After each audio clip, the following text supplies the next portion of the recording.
This is the story of Job, a man who was known throughout the region for his godliness and generosity. He acquired tremendous wealth.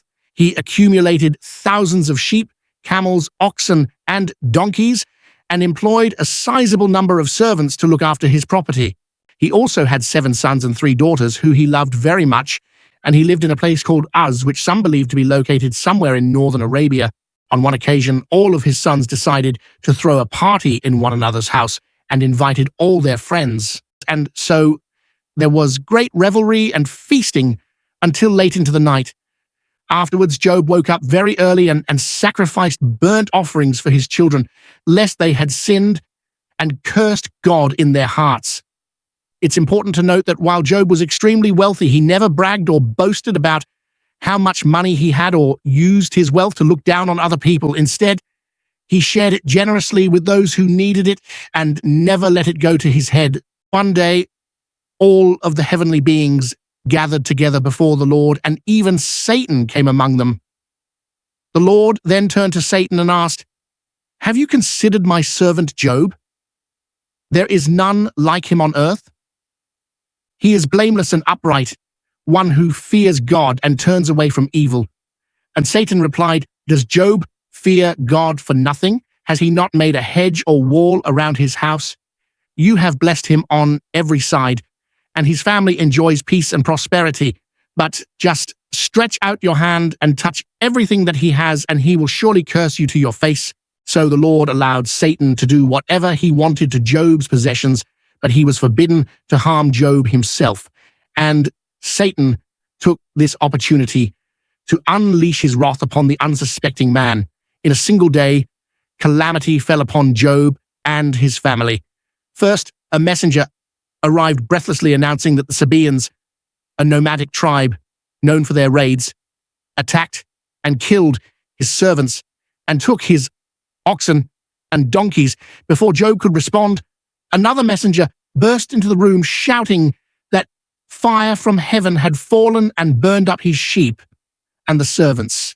Yet another messenger appeared, saying that the Chaldeans, a fierce military force, raided the camels and slew the servants. And lastly, the 4th messenger approached with the most crushing blow of all.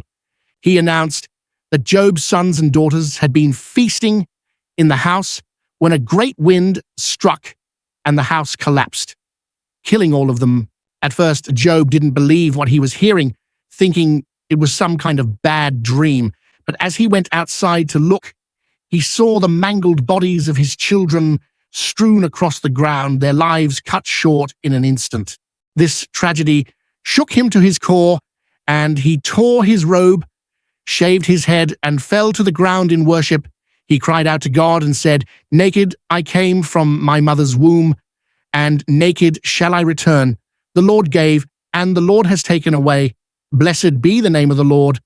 And with that, he endured the rest of his misfortunes without complaining or despairing. Once again, the heavenly court assembled before the Lord, and he asked Satan, "Have you considered my servant Job? Still, he holds fast his integrity." Satan replied, "Skin for skin, stretch out your hand and touch his bone and flesh, and he will surely curse you." The Lord then permitted Satan to afflict Job's body as much as he wanted, but not to take his life. So Satan sent painful boils from head to toe, which covered Job's entire body. Unable to endure the torment any longer, Job sat in ashes and scraped himself with a shard. His wife, who witnessed her husband's terrible condition, said, "Do you still hold fast your integrity? Curse God and die." But Job answered, "Shall we receive good from God, and shall we not receive evil?" In all this, Job did not sin nor charge God foolishly. After this incident, 3 of Job's friends visited him. Their names were Eliphaz, Bildad, and Zophar. And although they didn't say a word to him for 7 days, they simply sat with him and saw that his grief was very great. Finally, Job broke the silence and cursed the day of his birth, saying, "Let that day be cursed. Let it not be counted as a day in the number of the years. Let it not be reckoned among the happy days." Oh, that night had been dark, that it had been hid from the sight of the moon and of the stars. covered with clouds, shut up in darkness as in a dungeon. For now the morning awakens, and I hear the voice of the mocking gibbous. The morning breaks, and I hear the sound of laughter. Then the broadswords pierce my heart, and day by day they shoot their arrows against me. Oh, that I might lie down with my forefathers, and that the days of old, the ancient years, would fall upon me full of activity. Would you have made me frailer than the winds, and would you have banished my substance? Then Job continued lamenting, saying, Oh, that I had never come forth out of the belly, that I had been banished from the womb, that I had never been nursed, that there had not been a nurse to lift me up, that he had borne me, but had sent me to the grave, that from there people should be my part, rather than mine own part, among the dead under the whole earth, that my grave were full of white stones, and that men might weep over me, and that they should bless me there, that Israel might bless me and say, Truly blessed be the man of God in his generation. Blessed be the man of God who had not refused to prophesy, and that from his flesh, being afflicted, a worm would dwell, and that my dwelling should be among the dust of the earth. His friends responded in turn. Eliphaz suggested that suffering comes to the guilty. He implied that Job had sinned, saying, How can mortal man be righteous before God, or how pure can he be who is born of woman? Even the moon does not shine by its own power, or the stars are fixed in their courses. Much less can you who are of the dust, whose days are determined, whose years have no joy, and plenty in them. As I have seen those who plough iniquity and sow wickedness, reaping the same thing and gathering the fruits of their ways, for man is born to trouble, as the sparks fly upward. Bildad argued that Job's children must have transgressed, saying, Do you think God does these things? He detests it.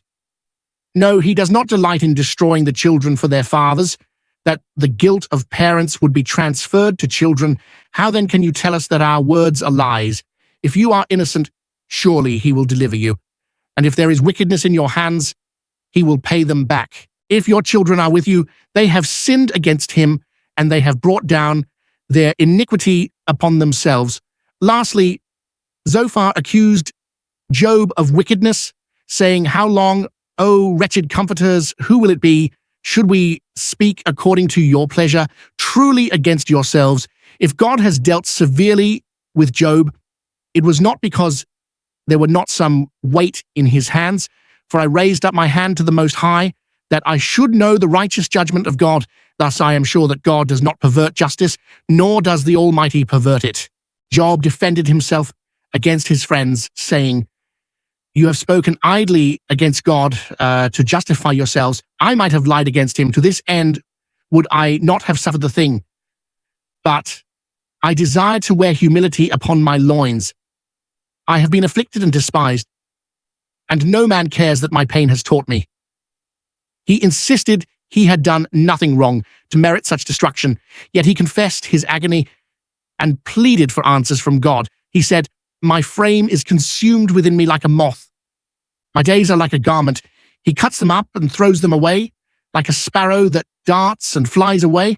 The debate stretched on for many chapters, with Job holding his innocence, his friends insisting on hidden sin, and Job yearning for a mediator between himself and the Almighty. A young man, Elihu, eventually spoke up, rebuking both Job for justifying himself rather than God, and the friends for failing to answer Job rightly.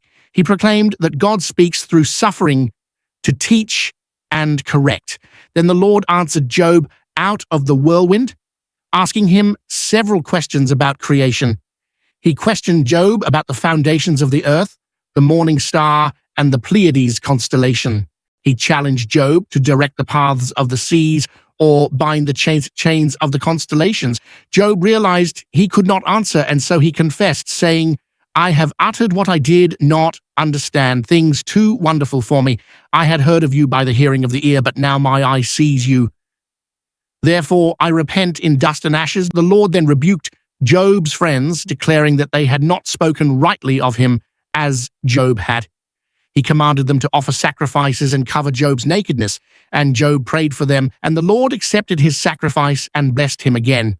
Twice as much as before, Job was given 14,000 sheep, 6,000 camels, 1,000 oxen, and 1,000 donkeys, along with 7 more sons and 3 daughters, the most beautiful in the land. And Job lived 140 years, saw 4 generations, and then died, old and full of days. So that's the story of Job, a righteous man who faced immense trials and tribulations, but whose faith and trust in God remained steadfast throughout. We hope you enjoyed this video and would encourage you to subscribe so you won't miss any future uploads. Also, be sure to leave a like if you liked the video and comment if you have any thoughts, suggestions, or comments on the video. Thank you for watching.